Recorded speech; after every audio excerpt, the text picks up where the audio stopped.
अन्नायनि फानजारियाव नों अन्नायनि फानजारियाव नों आंजों खोबथेजानानै दोनजानाय गोरबोनि देंखोआ रिंखाङो। जेब्ला नोंदि बिरगलांनो नागिरो आं हांमा सुरफ्लाङो। नोंनि जोनोम आंनि थाखाय बे उजियाव रावबो गैया।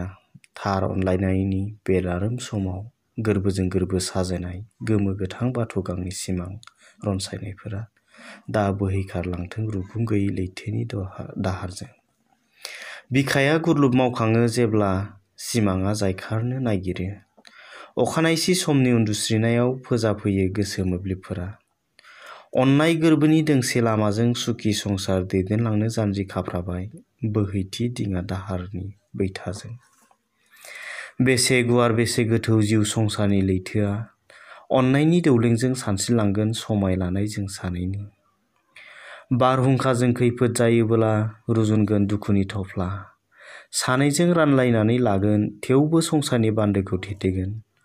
आबुं गोरबोआ दा बायफ्लंलांथों अन्नायनि इयुन जिउ बुब्लियाव आंनि थिनानै दोननाय अन्नायनि फानजारिनिफ्राय नों दा बिरगलांथों।